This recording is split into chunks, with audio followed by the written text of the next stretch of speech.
good time to anyone who's listening, because I don't know if you're listening in the morning or the afternoon or the evening. All willing, you're listening and watching. My name is Matthew Stillman, and you are listening to Radio Rowe here from, here online. I mean, I'm in New York, and my guest is in California right now. I'm here today with Brandon Peele, and we're going to be talking about his upcoming course that's going to be offered online, Bison Bison Democracy. Brandon, thanks for coming. It's great to see your face and to hear your voice. Thank you for having me, Matt. It's always wonderful to connect with you. I know. We've luckily had a long time braided in. Before we start talking about your class, I want to do a bit of bibliomancy with you. And I've got this book in front of me called Homeground, Language for an American Landscape. And it's edited by Barry Lopez. And it's got these great definitions of all sorts of physical geographies. So if you'd be so kind as to pick a number between 3 and 396. Let's go 76. 76, the number of trombones in the big parade. And on page 76, here's what we find. All right. So I'm going to read you this little definition here and to see where it brings you. And that's maybe we will find out something about where you're at and what's going on. So it's the word cistern. Cistern. I say it aloud. Cistern. More magic. Cisterns, whether man-made or nature-made, have seemed to be miraculous to most cultures. William Clofthorn, who said that quote of cistern, I say it aloud, cistern more magic, speaks here of the cistern his grandfather dug, lined with rock, and connected somehow to a truckload of subterranean downspouts. Thus, when the rain fell, it coursed and curved and sloshed its convoluted way down into the cistern. These dugouts were sources of drinking water and garden irrigation for farmers and ranchers through the millennia. The nature dug cistern has many names. In Spanish, it's a tinaja. You can find these in the Sonoran Desert of Arizona. Edward Abbey often drank at Tinajas Altas, a place where travelers drink now if they're lucky enough to find it. A bedrock cistern in the wild is an example either of chemical weathering or of rain excavating rock. The Navajo sandstone abbey encountered at Tinajas Altas weathers to form shallow pits that perform like cisterns. A steady drip or a small cataract of rainwater grinds out and fills a bedrock basin. This bowl or divot deepens over centuries, worked out between rains by wind and sand, and a perpetual process of grinding. Some cisterns grow from indigenous corn grinding metates, which can be found in Las Palmas Valley, south of Tecate in Baja California. In Walking Nowhere, Finding Home, Andrew Beckham notes a series of cisterns so deep that they've been called giant tracks. Truly, it was a giant who made a footprint so deep that wind could not stir the surface of its water, and the giant is the rain cloud. If there's magic on this planet, it might be contained in water. So, cisterns, where does that take you? Where does that make you wonder about her? And we'll see if we can find a way to connect that somehow to what this course is, or not. Maybe we're just going to find out about Brandon Peele and his connection to cisterns and water, or wherever that imagery took you.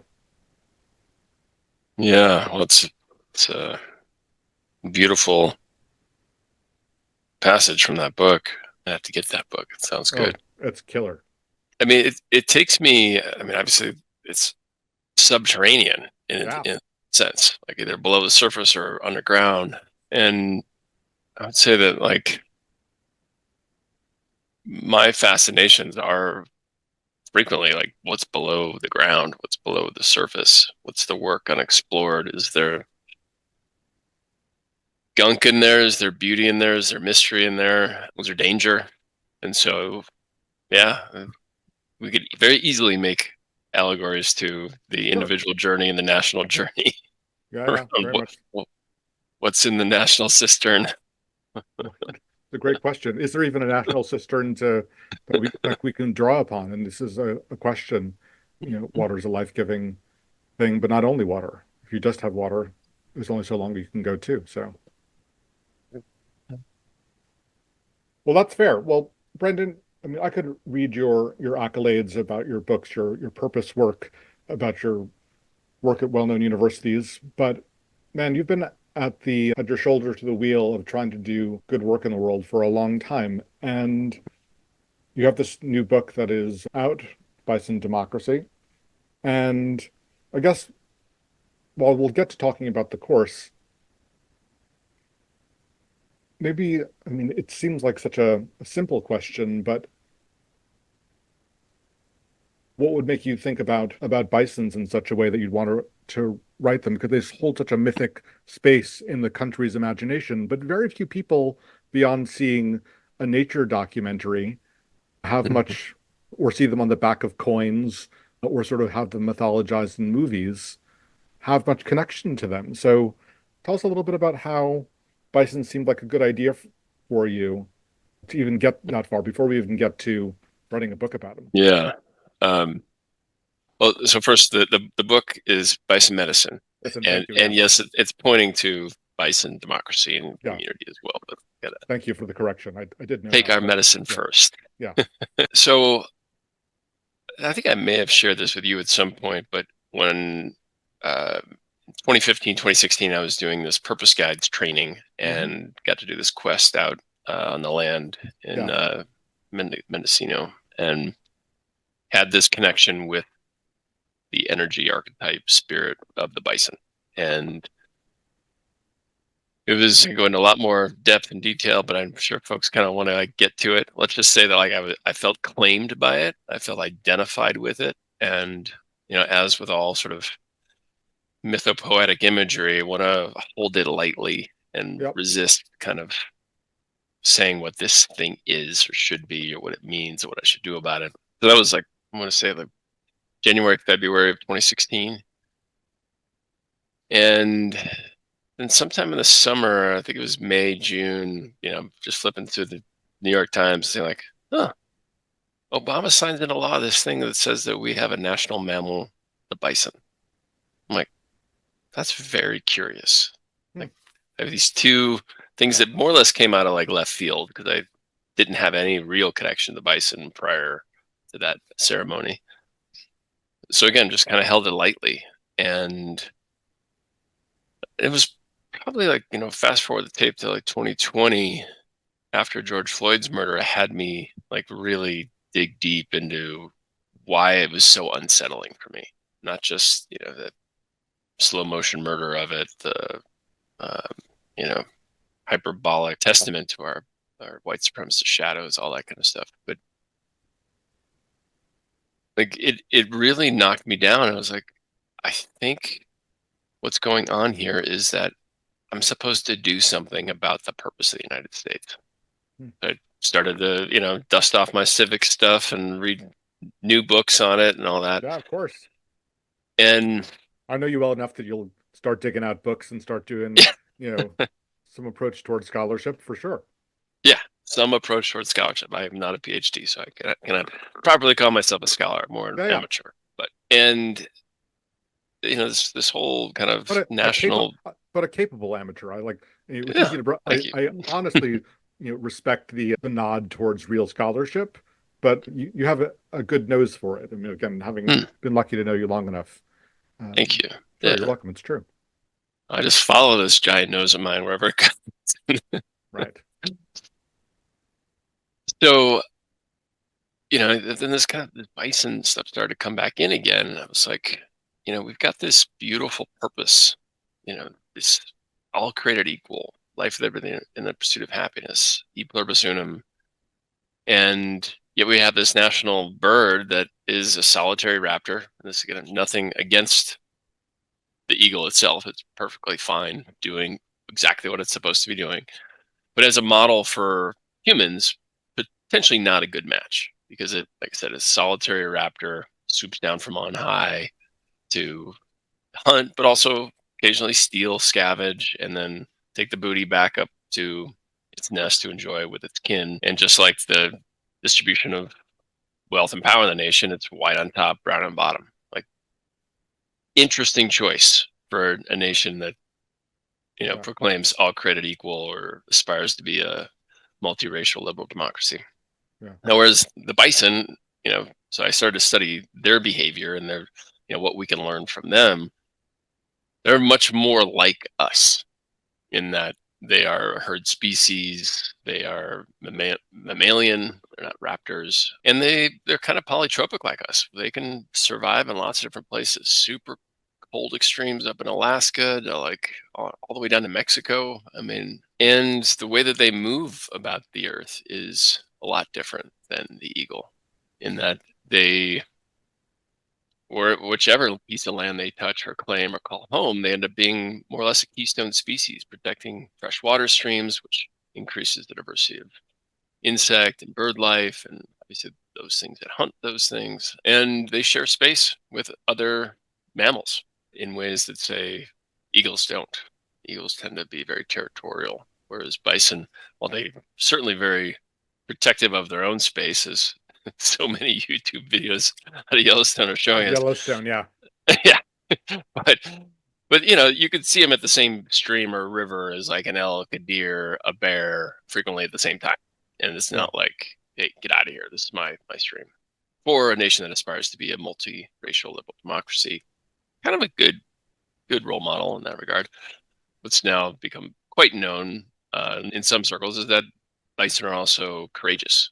When a storm comes, or at least we can project courage onto them, they run into it to get through it quicker, whereas their cousins, the domesticated cows, run away, which Right. prolongs their suffering and increases the likelihood of disease and death.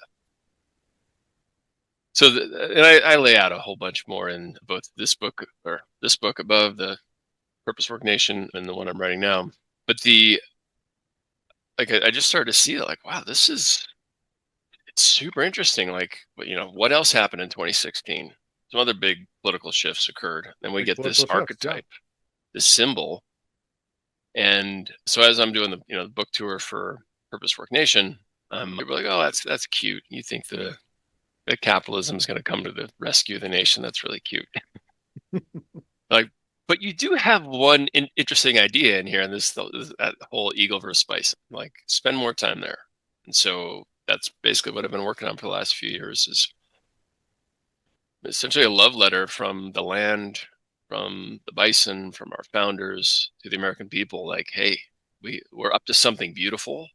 We have the tools to fulfill it. We've got a symbol. We've got this purpose. We've got tools for cultural change. We can do all these amazing things. We just have to do it. And so that, like, that's what kind of thrust me upon the altar of the bison to learn. Thank you for tracking some of that. I'm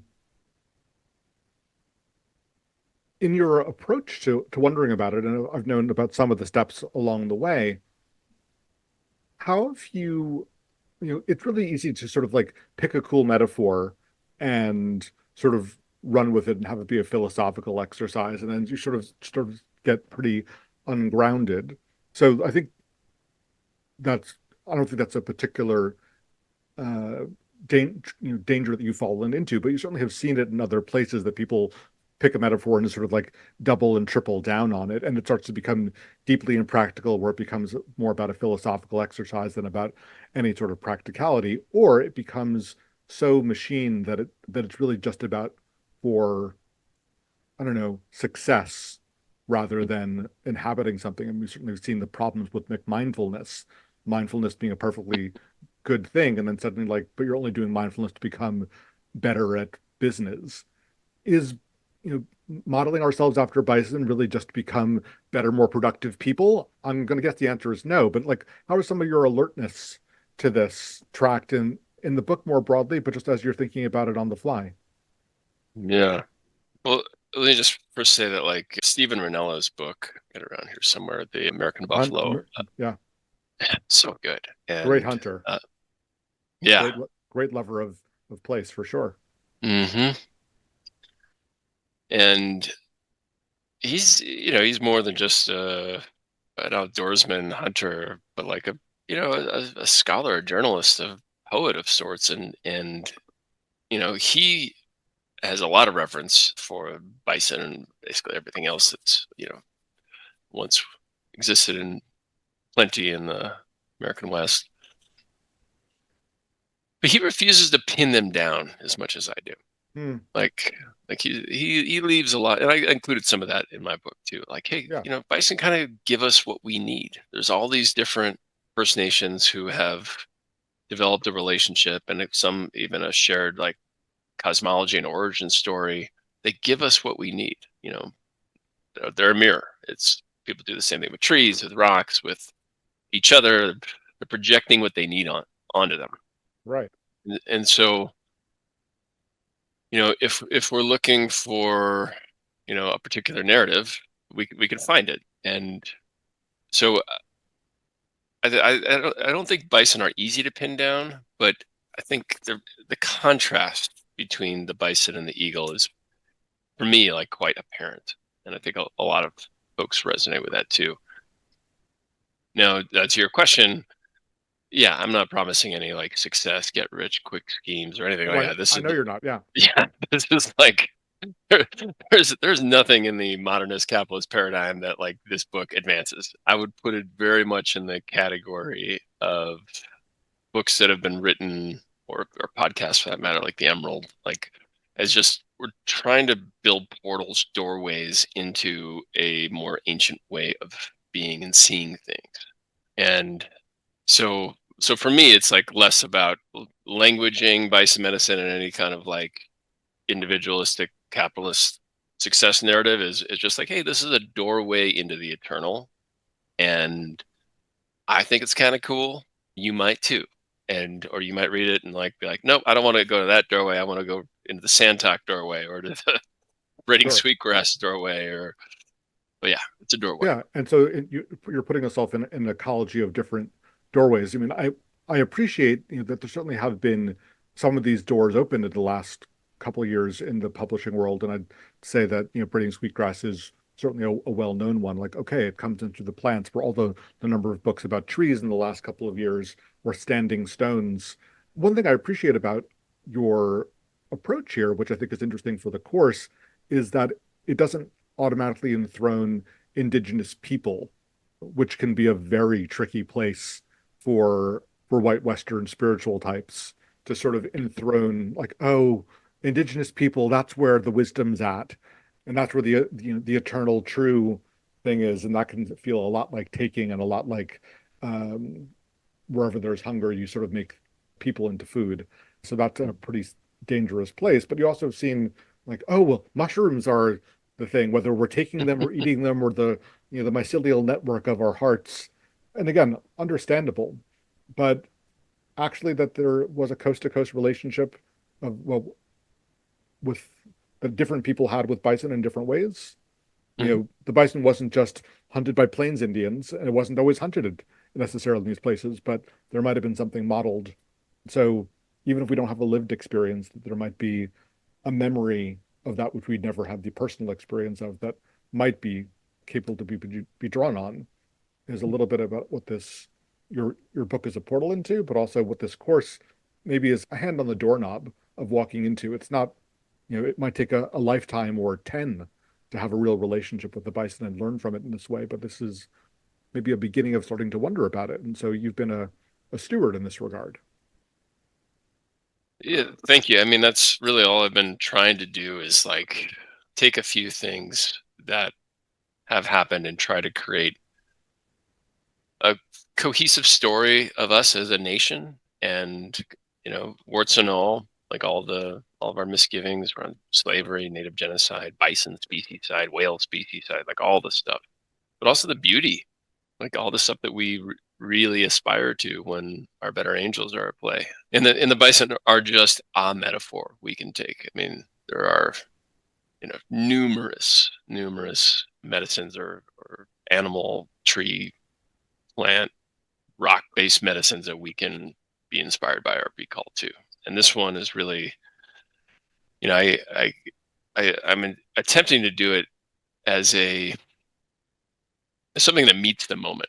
Like, I judge we are in a spiritual crisis as a nation. Yeah. And yes, we can turn to Jesus or Allah, or, and we do have this thing called our civic faith. Like, it takes a measure of faith to believe that, your votes are going to translate into change or representation. And I feel like that faith needs to be rekindled, not blindly, of course. This would be a very active faith, Mm-hmm. but I An don't think it. engaged one, yeah. Yeah, and like I don't think it happens without any kind of without a spiritual element to it. And you know, historically, we've been had to be very careful with how we talk about God and spirituality with the United States because we're separating church and state, and yet so much of what informed, the democratic experiments here on Turtle Island and in England, all that stuff is like informed by like, some sense of the divine. Like man is meant to be free, like not exploited. So yeah, with this is really just an invitation to like get spiritually connected, get spiritually lusty with democracy, with America, like what could be at the other end of that versus like resignation or polarization and all that kind of stuff. I really appreciate that because there is often in spiritual communities this notion of like, oh, politics, that stuff in the world, we don't want to have a part in it.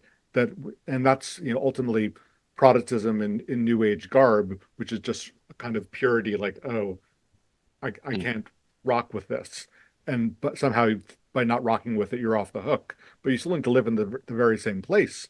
So I really appreciate the fact that you're trying to tend to this. So I mean, I know that this course isn't going to be a lecture course, so there certainly will be parts where you're talking about, hey, here are these metaphors, here are some of the ways we can employ them. Tell the people who are listening about some of the ways that you're thinking without making a script, because like the Bison, they don't know necessarily exactly where they're going to go, but they may have a sense of the direction that they're going, and some cues along the way may change that, whether that's wind or water or obstacles or opportunities. What are some of the directions you think you're going about the way of engaging with the people who are in, I don't know, awakened without being uh, considered enlightened, but awakened to the idea of like, yeah, what is the spiritual inclination of a nation or democracy itself, and wanting to have a lived relationship of some of the ideas of the Bison?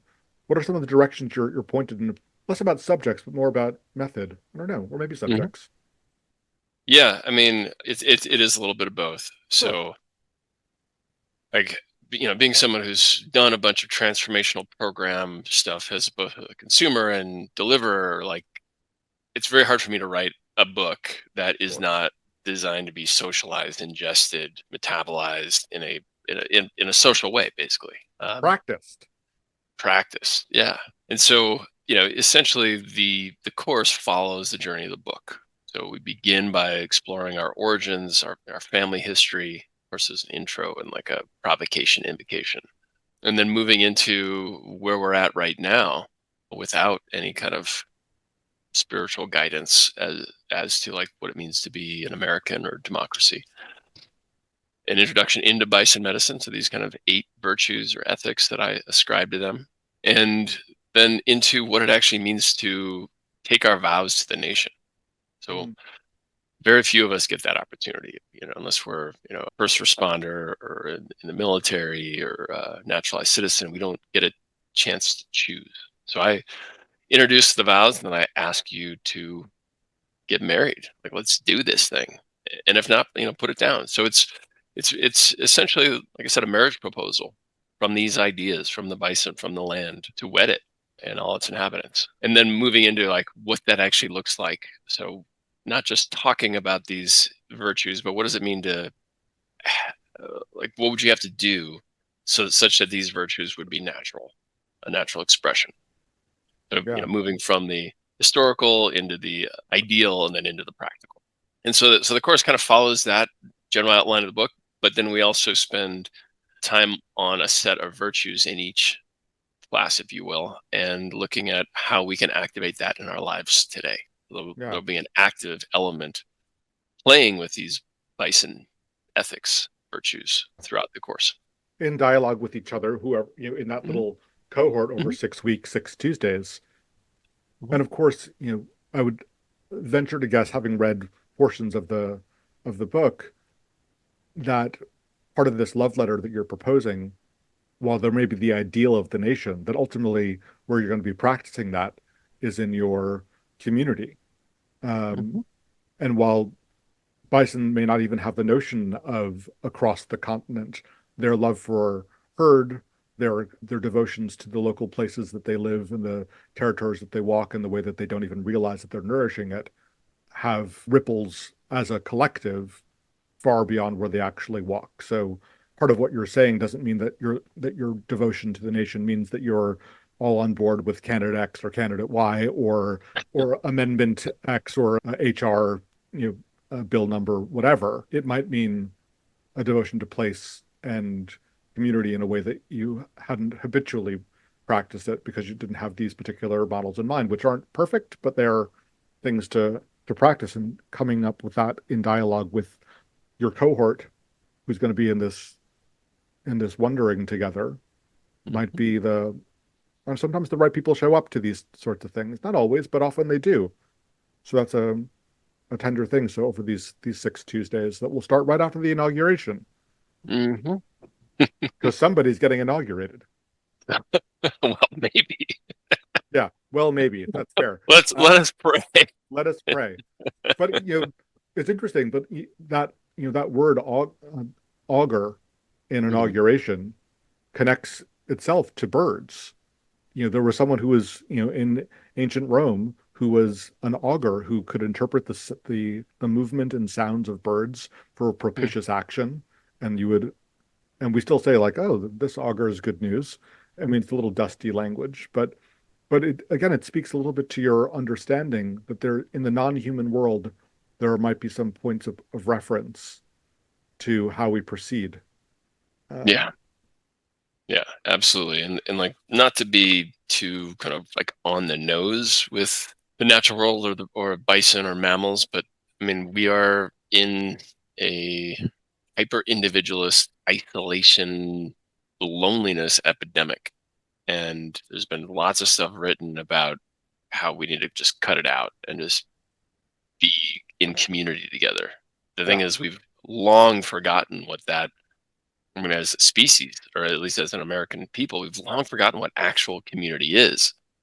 So, in some sense, this invitation is one of many to like join or die. Like, if you don't commune and be part of something, going it alone is going to just get your life's going to get smaller and smaller and smaller and worse and worse and worse. And we're already seeing what's happening. People dying alone, yeah. you know, all the time. And I don't think anybody wants that. Right, and of course, this course isn't a balm against death, or even No. inevitable that, or a guarantee of community, but it might be the beginning of cultivating the skills and seeing the aliveness that might come from that. What a thing! I mean, there's no personal ad, but what sort of ticks or tickles would someone feel in them to be like, huh, I've been sort of circling around this that make this seem like this might be a good idea. If you had to put yourself in the ears or heart or boots of someone who might be listening and say like, yeah, I've sort of been around and this seems like it might be a good idea. Who do you think that might be? Yeah, I mean, the way that I hold it is kind of like two camps. Like folks who already get at a deep level that they love America's ideals. So these are folks probably studied political science, folks who have worked in private or the public sector or the nonprofit sector and like are trying to make this place work, who already kind of know that, but maybe they haven't had the language to name what actually is this game that we're playing. Yeah, So there's folks like that, folks who are already like, let's make this American experiment work on behalf of all of us and all of humanity. And then I think the where this is going to have the most transformative impact are folks who are disenchanted, disaffected. That always means that they want to be enchanted. yeah, They're craving that enchantment with something meaningful that could happen. But they've seen, this candidate just raised $1 billion and that candidate did this and this is gerrymandered and like nothing and happens that's corrupt and this was and this stolen. corrupt and blah blah blah and they're right. And you, the logical choice of action isn't singular. It's not just then give up. It's, well, let's look at what we could have been missing or another way to approach this. And so that's what this course, this work, this idea, this project is designed to do is like, what if there was another way? what if there's another way to make this place work for everybody? So by adding this kind of spiritual communal element to it, perhaps that future might become available. Yeah. I mean, even I would add even next to or adjacent to communal, is the old Latin word communitas, which were the people who lived at the periphery of the community, but were in some ways part of the maintenance of it, but also the reciprocal relationship, because you needed to have people on the edge of the community. And it doesn't mean they were always blacksmiths or they were always food growers, but there was this sort of a ragtag, loose knit circle as opposed to just the central who were the 1,000 or 150 or whatever number of people who were always in exchange. So there's something a little bit generous in the language of communitas as well. Mm-hmm. Yeah. And honestly, I think that is where these evolutions or maturations of culture are going to come from. Like I'm under no illusions that something's going to happen in DC or Sacramento or Albany. Like it's like, no, it's not going to. Totally. There's going to be some weirdos who are like kind of seeing what's happening, what's tending. And I give a shout out to the Unitarian Universalist community. They're usually on the outside of town. They're usually not right smack dab in the middle. I mean, Unitarians have been out since Michael Servetus in the 1600s. So yeah, for real. So like, I'm of the conviction, and I've shared this with some folks in my congregation here in California, that like, if there was a Church of the United States, it would probably be it. Like, and I think that this type of exploration is something that very much a Unitarian Universalist person would find some resonance with. Like, yeah, I've kind of been doing this my whole life, and this might be another way to do it. This might be a useful architecture to add to it. Yeah. Well, thinking about all these new ways, this is the first time Rowe has done this particular program, but even more, the way that you've decided to make this course available to people and the way that you are personally not financially profiting from it is a remarkable statement of acknowledging your privilege, but also trying to help people who are doing real work on the ground. So the way that Brandon Peele has manifested this course is there's tiered pricing, but the funds from the course are going to Rowe, who will help administrate this, and we're a nonprofit. And the rest of the money that would normally go to the presenter is going to the Native American Rights Fund. So this may have been a very clear understanding for you, Brandon, but I think this is a remarkable way of proceeding. If you just say a little bit about how you got to this being a good idea of a giveaway to people who are doing amazing work, the Native American Rights Fund on the ground. In some sense, it was just kind of intuitive. Like what would the bison do? I mean, the bison are regarded by some cultures as like the giveaway. Like, I give myself to you. And it also feels like so much of the species side of the bison and the genocide of many native peoples were intertwined. Obviously, like, killing the bison killed food source, and it did not feel right in light of this unaddressed, unreconciled injustice for anything to flow my way. Like, and as someone who's written books before, there's generally not a ton of money that flows to the author, anyways. But that to do it right, to do it consistent with, like, what is the soul of this project? It means honoring what came before it and why we even know about the spiritual power of the bison. It's not because a bunch of folks from Europe came over here and said, "Oh wow, spiritual animal, let's murder them all." Like, of course, yeah. So it's one minor way to the financial arrangement in integrity and alignment with the purpose of the initiative. Yeah, so that's another reason why I think someone who's might be wondering about this course is that you actually, by doing it, get to wonder about this with people who are of the caliber who think this is also a good idea. You get to support Rowe, a long-standing, 100-year-long tradition of Unitarian social justice work and also personal, spiritual, community development work, because Rowe's in its centennial year, and then use your dollars to go towards the Native American Rights Fund as a donation. So it's an incredible opportunity in lots of ways, and so it's remarkable and all willing. Your work with your other books and your culture change work and keynote speaking with Johnson and Johnson and Harvard and Morgan Stanley, all sorts of other places provide ways for you to keep going in the world. All willing, with tremendous capacity. Yeah, and that's I kind of want to keep this in its own special category until the next evolution of Bison medicine reveals itself. I actually have a couple conversations keyed up over the next couple of weeks. Like, what happens after this? What's this thing supposed to be after? Like, are we starting a religion? Is this a reformation of you? Is this like what is this thing? I think at some point, if a book is worth its salt, it becomes more than a book. It becomes like, oh, let's do it differently now. And so I just have no idea what that is yet. Yeah, I mean, and maybe one thread, its business is just to get woven into a textile of merit. And that's Great. Plenty. Mm-hmm. So, well, Brandon Peele, author of Bison Medicine, I'm so excited for your 6-week course starting January 21st, Tuesdays at 7 p.m. Eastern. You should, if you're listening, give us a serious look and join us. It'd be so good having you. And Brandon, it's been so good having you here on Radio Row.